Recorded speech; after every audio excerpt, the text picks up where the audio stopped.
কিন্তু সর্বস্তরের বাংলার গণতন্ত্র প্রিয় মানুষের কাছে আবেদন রাখবো যে এই গণতন্ত্রকে রক্ষা করার লড়াইতে, সংবিধানকে রক্ষা করার লড়াইতে সর্বস্তরের মানুষ সামিল হবেন, নিজের গণতান্ত্রিক অধিকারকে রক্ষা করবেন, নিজের প্রিয় মাতৃভূমি ভারতবর্ষের সাংবিধানিক অধিকারকে রক্ষা করবেন। সর্বস্তরের বাংলার মানুষের কাছে আমি এই নিবেদন সর্বপ্রথম রাখবো। তার কারণ কিভাবে হাই টেকনোলজি প্রয়োগ করে ভারতীয় জনতা পার্টি নির্বাচন কমিশনকে ব্যবহার করে প্রত্যেকটা বুথ ওয়াইজ যে ভোটার লিস্ট, যারা অরিজিনাল ভোটার, দেখা গেছে ভোটার তালিকায় তাদের নাম নেই, যাদের কোনো বাসস্থান সেই বুথে, সেই গ্রামে, সেই পৌরসভায়, সেই ওয়ার্ডে নেই, সেই সমস্ত মানুষের অনেক নাম কিন্তু বিগত দুটো স্টেটের নির্বাচনে পাওয়া গেছে। একটা পার্সেন্টেজের হারে বৃদ্ধি হয় একটা বুথের ভোটার তালিকা, তাতে দেখা গেছে এক লাফে একদম আকাশ ছোঁয়া বৃদ্ধি পেয়েছে সংখ্যা। সেই সংখ্যা কিভাবে বৃদ্ধি পেল তদন্ত করতে নেমে দেখা গেল যে এই ভোটার তালিকা জালিয়াতি, অর্থাৎ ভুয়ো ভোটারের নাম এন্ট্রি করে অরিজিনাল ভোটারের নামকে বাতিল করা হয়েছে। আবার কোথাও কোথাও অরিজিনাল ভোটার আছে কিন্তু বহিরাগত ভুয়ো ভোটার তালিকায় ঢুকিয়ে তারা নির্বাচনে ভোটাধিকার তাদেরকে পাইয়ে দেওয়া হয়েছে। এই কারণগুলো কিন্তু সেই সমস্ত তদন্ত থেকে উঠে এসেছে। তাই বাংলার মাননীয় মুখ্যমন্ত্রী মমতা বন্দ্যোপাধ্যায় বিগত 27 তারিখ নেতাজি ইন্ডোর স্টেডিয়ামে আমাদের নেতা অভিষেক বন্দ্যোপাধ্যায় নেতাজি ইন্ডোর স্টেডিয়ামে সভা করে সর্বস্তরের তৃণমূল কংগ্রেসের কর্মীদের উদ্দেশ্যে বার্তা দিলেন যে আগামী 26-এর যে বিধানসভা নির্বাচন আছে, এই বিধানসভা নির্বাচন পর্যন্ত যাতে বাংলার গণতন্ত্র প্রিয় সঠিক মানুষেরা, যাদের ভোটার তালিকায় যাদের সেই বুথে বাড়ি, যাদের সেই ওয়ার্ডে বাড়ি, যাদের সেই পৌরসভায় বাড়ি, পঞ্চায়েতে বাড়ি, তারা যেন সঠিকভাবে ভোটাধিকার প্রয়োগ করতে পারে, সেটাকে সুনিশ্চিত করবে তৃণমূল কংগ্রেস। আর সেটাকে সুনিশ্চিত করতে গেলে বুথ ভিত্তিক ভোটার তালিকা সঠিক রাখতে হবে। তার কারণ কখন ভুয়ো ভোটারকে প্রবেশ করাচ্ছে কিনা নির্বাচন কমিশনের হাত দিয়ে, অনলাইনে নাম এন্ট্রি করে ভুয়ো ভোটাররা তালিকায় লিপিবদ্ধ হচ্ছে কিনা, সেটা সজাগ সচেতন ভাবে দৃষ্টি রাখার জন্য তৃণমূল কংগ্রেস একটি পরিকাঠামো তৈরি করে দিয়েছেন মমতা বন্দ্যোপাধ্যায়, অভিষেক বন্দ্যোপাধ্যায়। সেই পরিকাঠামোগত ব্যবস্থার মধ্য দিয়ে আগামী 1 বছর ধরে আমরা কাজ করব। বিএলও 2 বুথ লেভেলে নিয়োগ করা হয়েছে।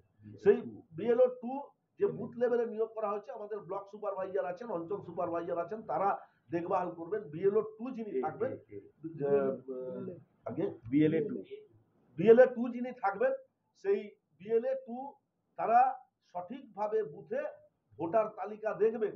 তার কারণ তারা সবসময় খোঁজ খবর রাখবেন যে এখানে অরিজিনাল ভোটারের নাম বাদ দিয়ে ভুয়ো ভোটারের নাম লিপিবদ্ধ করা হলো কিনা, বা অরিজিনাল ভোটারকে রেখে ভুয়ো ভোটারকে লিপিবদ্ধ করে সংখ্যাটা আকাশ ছোঁয়া তার পরিমাণটা বৃদ্ধি করা হলো কিনা, সেটাকে কিন্তু আমাদের বিএলএ 2 যারা থাকবেন তারা কিন্তু সেটা দেখভাল করবে।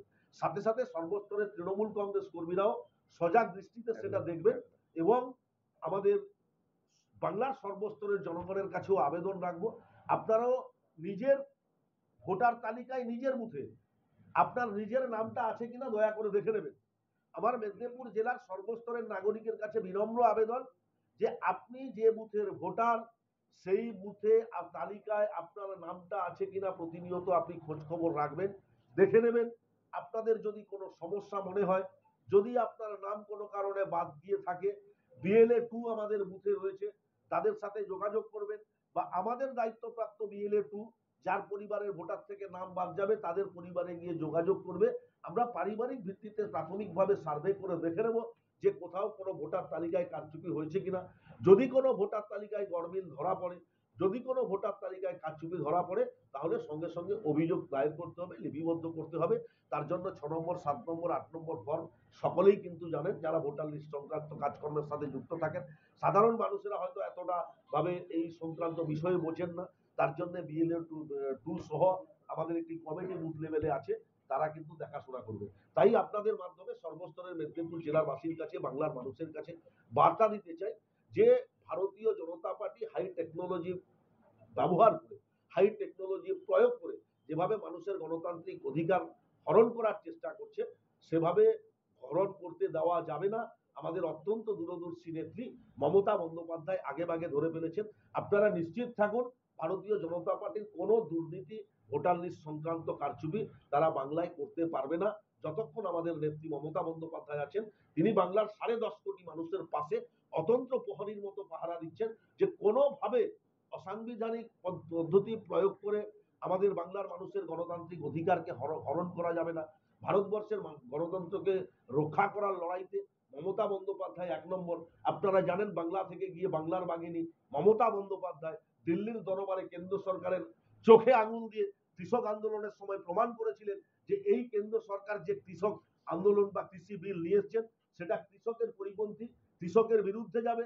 তখন কিন্তু ভারতবর্ষের কেন্দ্র সরকার বুঝতে পারেননি। লাগাতার 1.5 বছর ধরে যখন কৃষকরা দিল্লির রাজপথে আন্দোলন করছেন, পাঞ্জাব, হরিয়ানা, রাজস্থান, দিল্লি থেকে বিভিন্ন কৃষকেরা গিয়ে 1.5 বছর পরে কৃষকের সভায় গিয়ে ভারতবর্ষের বর্তমান যিনি প্রধানমন্ত্রী নরেন্দ্র মোদীজি, তিনি দাঁড়িয়ে বললেন যে আমাদের এই কৃষি বিল আমরা বুঝতে পারিনি, বুঝতে অসুবিধা হয়েছে, যে আমাদের এইটা কৃষকের ক্ষতি করবে, আমরা 1.5 বছর পরে কৃষকের সভায় এসে সেই বিল প্রত্যাহার করব, কথা দিচ্ছি। ভারতবর্ষের প্রধানমন্ত্রীকে কথা দিলেন। এই জায়গায় ছোট্ট একটা কথা বুঝতে একটু সকলকে হবে, যে আমাদের বাংলার মাননীয় মুখ্যমন্ত্রী, বাংলার বাঘিনী মমতা বন্দ্যোপাধ্যায় যেদিনকে কেন্দ্র সরকার বিল প্রণয়ন করলেন, ঠিক তার পরের দিন বললেন এই বিল ভারতবর্ষের কৃষকের পরিপন্থী হবে।